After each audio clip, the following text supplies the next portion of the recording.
Bienvenidos. Hoy vamos a hacer una exploración de algunas ideas clave extraídas de un material que se titula El libro de la oración, privilegio y poder. Es un tema que todos conocemos, la oración, pero la forma en que nos acercamos a ella puede ser muy diferente, ¿verdad? Así es. Muchas veces, quizá por costumbre, no sé, o por cómo nos enseñaron, se siente como una obligación. Sí, como una tarea más. Exacto, una tarea en la lista de pendientes. O a veces, una lista de peticiones que le pasamos a Dios, ¿no? Ujú. O incluso ese recurso de último momento, el botón de emergencia que solo usamos en crisis. Totalmente. La llamada de emergencia. Pero hoy lo que queremos es analizar a fondo una perspectiva diferente que propone este texto. Una visión que presenta la oración, menos como una carga y más como un espacio de descanso en la fe. Qué interesante eso de descanso. Sí, de hecho, lo plantea como un privilegio asombroso. Ok, vamos a desempacar esto. Vamos a tocar varios puntos que el material desarrolla. Lo que llama el privilegio del acceso directo a Dios. ¿Cuál sería el propósito central de orar, más allá de solo pedir cosas? Claro. También su papel como herramienta en la vida espiritual, los obstáculos que pueden, interferir. Las barreras. Eso, las barreras.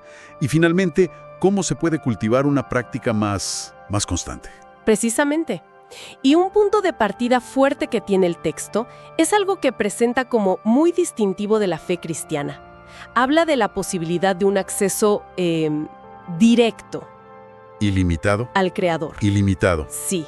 Y el material subraya que este acceso no es por méritos propios, o sea, no nos lo ganamos. Se basa enteramente en la figura y la obra de Jesucristo. Entiendo. Y de ahí surge la idea central del primer capítulo que se analiza.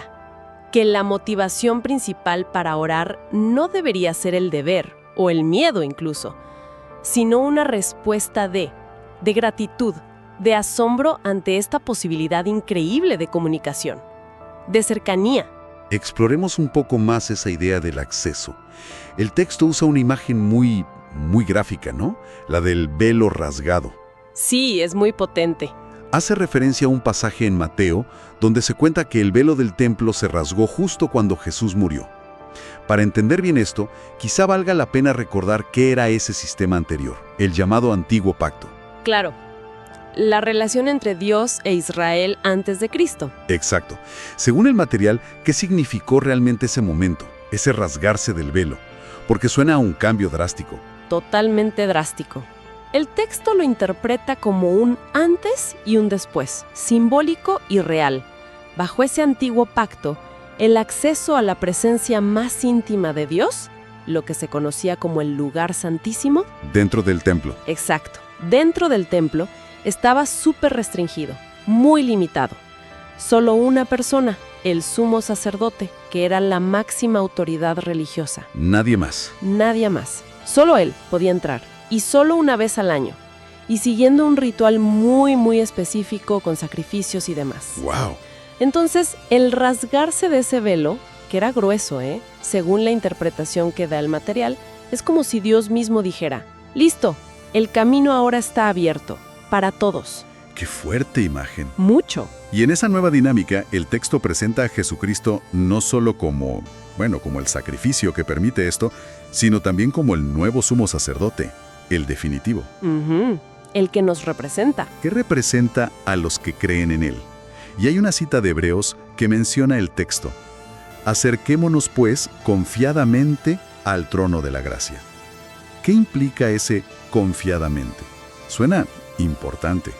Es que es fascinante justo esa palabra, confiadamente. El texto le pone mucho énfasis.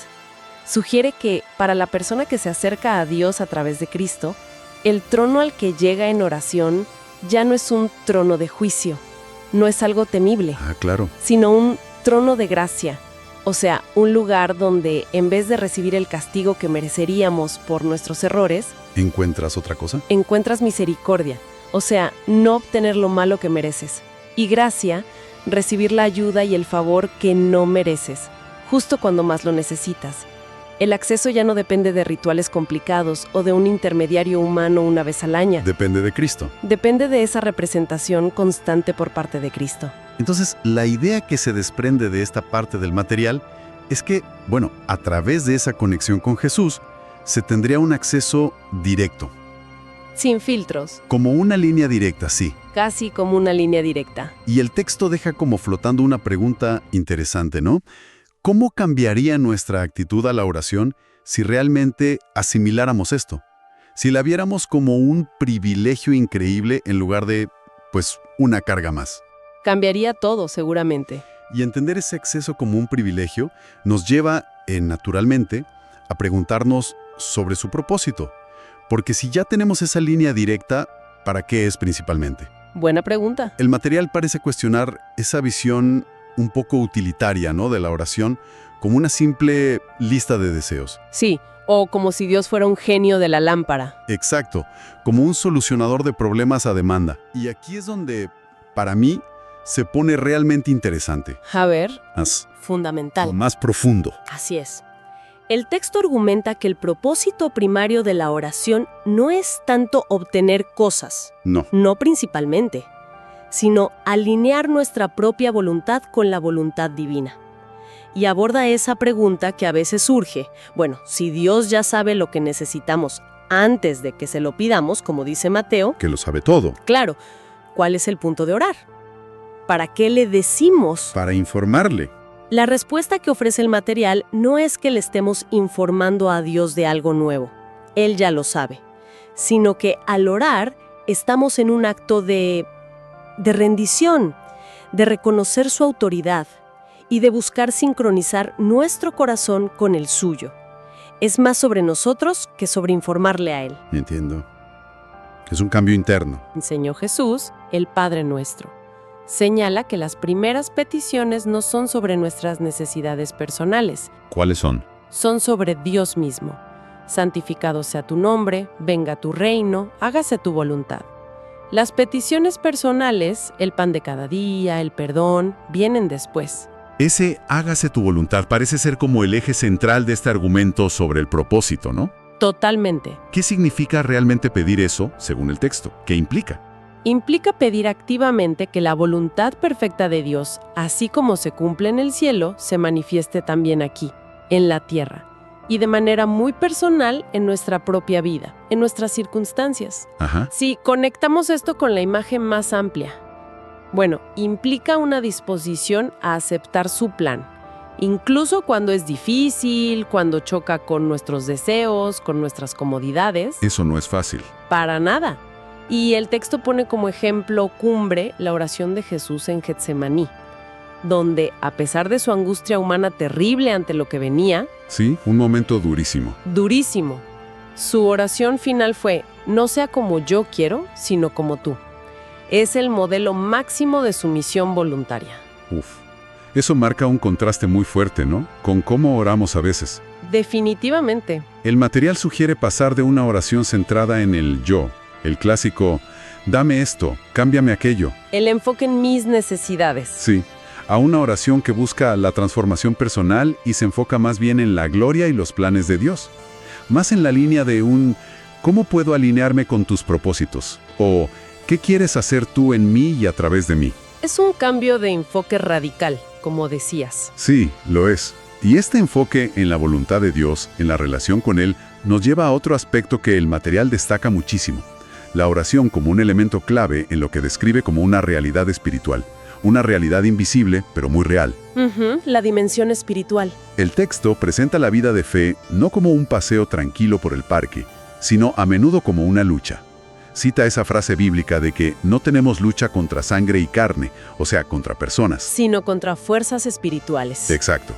Y en ese escenario, en esa lucha, la oración se presenta como el arma principal. Correcto.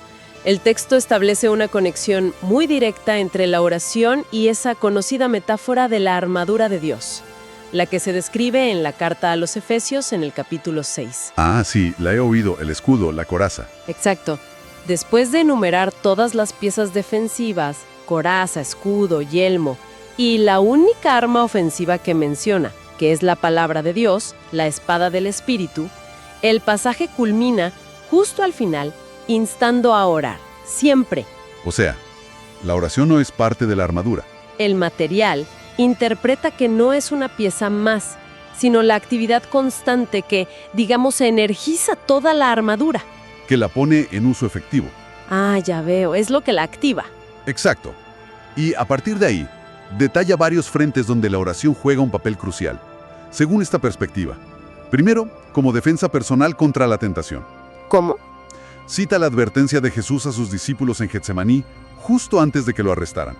Les dijo, velad y orad, para que no entréis en tentación. La oración como un estado de alerta, de fortaleza espiritual individual.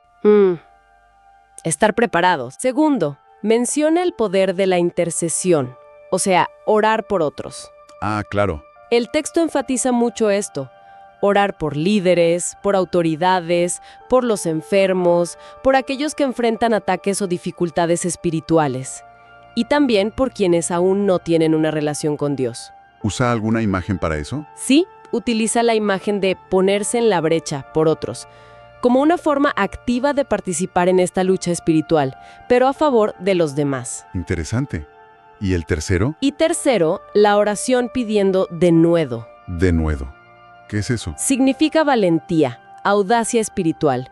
Cita el ejemplo de los primeros cristianos en el libro de Hechos, después de que las autoridades los amenazaron para que dejaran de hablar de Jesús. Se asustarían, imagino. Bueno, se reunieron a orar.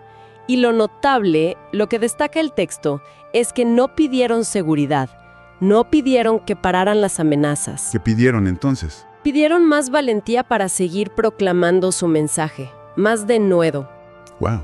Y el texto dice, esto plantea una pregunta importante sobre el enfoque de nuestras propias peticiones cuando atravesamos dificultades, ¿no? ¿Priorizamos nuestra comodidad o la fortaleza para cumplir un propósito mayor, a pesar del costo? Es una pregunta incómoda pero necesaria. Y esa referencia a Efesios 6 termina diciendo algo así como orando en todo tiempo con toda oración y súplica. Y velando en ello con toda perseverancia, ¿verdad? Exactamente. El texto realmente subraya esta idea de la oración no como un acto puntual, aislado. No como un evento. No, sino como una atmósfera continua, una conexión constante. Y la implicación es fuerte. Descuidar la oración es, en cierto modo, quedar espiritualmente, desprotegido, desarmado frente a esos desafíos invisibles. Ahora, toquemos un punto que seguramente, muchas personas han experimentado, yo incluido. Esos momentos o incluso temporadas enteras donde parece que las oraciones no son escuchadas. El famoso silencio de Dios. Exacto. Esa sensación frustrante. El material sugiere que, antes de concluir que Dios no escucha, quizá valdría la pena hacer una autoevaluación. Mirar hacia adentro primero. Sí, para ver si existen posibles obstáculos personales, como una especie de interferencia espiritual que nosotros mismos ponemos. Sí, el texto le dedica un capítulo entero a identificar varios de estos posibles obstáculos, que desde su perspectiva podrían estar bloqueando la comunicación con Dios o impidiendo recibir respuestas. ¿Cuáles menciona? El corazón. Suena grave. ¿Qué significa exactamente? Aclara que no se refiere a los errores o pecados de debilidad que cometemos y confesamos. Las metidas de pata diarias. Exacto. Sino a aferrarse deliberadamente a un pecado que sabemos que está mal, a una desobediencia consciente, sin intención real de cambiar. Cita directamente el Salmo 66:18. Si en mi corazón hubiese yo mirado a la iniquidad, el Señor no me habría escuchado. Directo. Muy directo. Y la solución que propone el texto es clara: confesión sincera y arrepentimiento, basándose en 1 Juan 1:9. Ok, ese es uno. ¿Hay más? Sí. Otro posible obstáculo es la oración con motivaciones egoístas. Cita Santiago 4:3, que dice algo como: pedís y no recibís, porque pedís mal, para gastar en vuestros deleites, o sea, en sus propios placeres. Pedir mal. El texto argumenta que si la oración está centrada únicamente en satisfacer deseos propios, sobre todo los que no se alinean con la voluntad de Dios, pues es poco probable que sea respondida afirmativamente, porque contradice el propósito primario del que hablábamos: buscar su voluntad, no la nuestra. Tiene lógica. ¿Algo más? También se señala la duda y la incredulidad como barreras. ¿Dudar es malo? El razonamiento que presenta el material es que dudar persistentemente del carácter de Dios, de su poder, de sus promesas, es en esencia deshonrarlo. Es como decirle que no confiamos en Él. Cita Santiago 1.6-7, que advierte sobre no esperar recibir nada si se pide dudando. Compara a esa persona con una ola del mar, llevada por el viento, con un corazón dividido, inconstante. Entiendo. No una duda momentánea, sino una incredulidad de fondo. Exacto. Y finalmente menciona la falta de amor y perdón en las relaciones interpersonales. ¿Cómo afecta eso a la oración? El texto sugiere que los conflictos no resueltos, el guardar rencor y especialmente la falta de perdón hacia otros, pueden obstaculizar nuestra propia relación y comunicación con Dios. Incluso hace referencia a un pasaje en Primera de Pedro que indica que la manera en que un esposo trata a su esposa puede afectar la eficacia de sus oraciones. ¡Wow! Eso es impactante. Sí, muestra que la oración, según esta visión, tiene una dimensión relacional muy profunda. No solo es vertical, con Dios, sino también horizontal, con los demás. Todo está conectado. Entendido. Entonces el material argumenta con fuerza a favor de una autoevaluación honesta. Y periódica, imagino. Sí, regular. Y el camino para derribar estas barreras, según lo que presentas, pasa siempre por el arrepentimiento genuino donde haga falta. Y por cultivar una fe activa en el carácter y las promesas de Dios. Dejar de lado esa incredulidad persistente. Exactamente. Bueno, con todo esto sobre la mesa, el privilegio, el propósito, el poder como arma, las barreras, llegamos a la cuestión más práctica, ¿no? La constancia. El gran desafío. El gran desafío.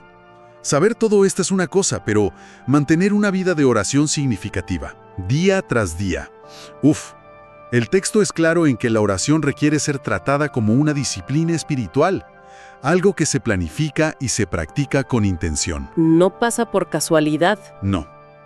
Entonces, ¿qué significa todo esto en la práctica diaria?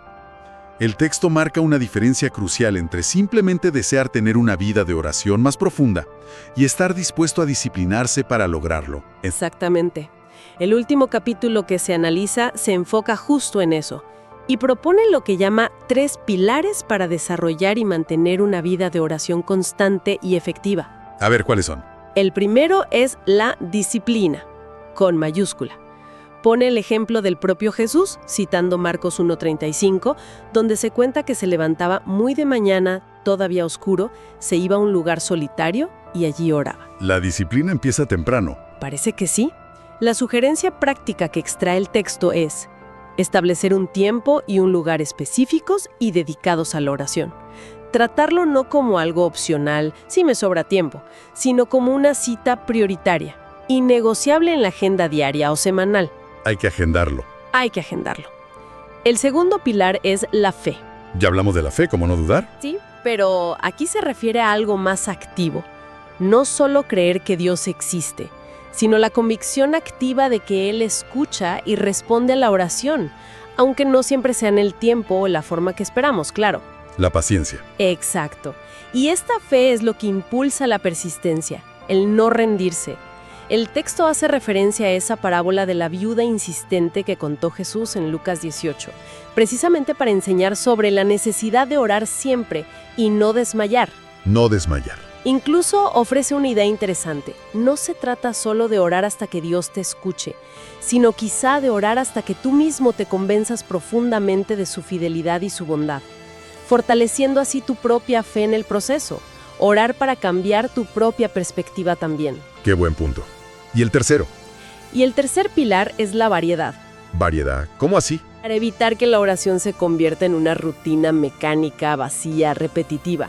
Que se vuelva aburrida. Claro, el texto recomienda incorporar conscientemente diferentes elementos y enfoques. Lista varios como por ejemplo, la adoración y la alabanza, o sea, enfocarse en quién es Dios, en sus atributos, en su grandeza. La confesión y el arrepentimiento, para mantener esa relación limpia y honesta. La acción de gracias, cultivar la gratitud reconociendo sus bendiciones, las pasadas y las presentes. Ser agradecido. Fundamental.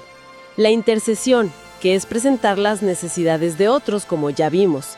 Y la petición, presentar nuestras propias necesidades, pero siempre, y esto lo recalca mucho el texto, con una actitud de sumisión a su voluntad soberana. Volvemos al propósito principal, Todo conectado. todo conectado. Parece un llamado claro a la intencionalidad, a la perseverancia, a no rendirse fácilmente, a no desmayar, como dice esa cita bíblica, Exacto. a ser activos y fieles en esta práctica que el material presenta como, bueno, como absolutamente vital para la vida espiritual. Sí, la presenta como indispensable. Entonces, ¿qué podemos llevarnos de toda esta exploración? De estas ideas centrales que hemos estado comentando de El libro de la oración. Hemos recorrido una visión que presenta la oración primero como un privilegio extraordinario, acceso directo a Dios. Algo asombroso. Luego, su propósito fundamental, no tanto obtener cosas, sino alinear nuestra voluntad con la suya. El cambio de enfoque. Se ha destacado su poder como una herramienta indispensable en la perspectiva de una vida espiritual que implica, bueno, lucha, desafíos. El arma espiritual. Se nos ha animado, según el texto, a mirar hacia adentro, a identificar y remover obstáculos internos, pecado no confesado, egoísmo, duda persistente, falta de perdón. La autoevaluación honesta. Y finalmente, se subraya la necesidad crucial de disciplina, de planificación, de fe perseverante y de variedad en los enfoques para mantener viva y constante esta conexión. Y si miramos cómo estos 5 aspectos se entrelazan, siguiendo la lógica del texto, vemos que se refuerzan mutuamente, ¿no? Entender el privilegio del acceso debería motivarnos a acercarnos más, a querer usarlo.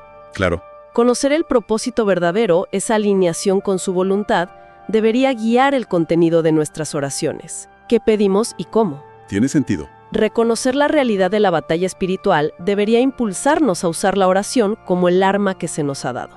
A no descuidarla. Que esa comunicación sea más fluida, más profunda. Sin interferencias. Limpiar la línea. Limpiar la línea. Y por último, la disciplina, la fe perseverante y la variedad son las prácticas que sostienen todo esto a lo largo del tiempo. Evitan que se quede solo en buena intención. Lo que es realmente central aquí, creo, es cómo cada elemento parece construir sobre el anterior. Ofrece una visión bastante integral, bastante completa de lo que implica la oración desde esta perspectiva particular. Muy bien.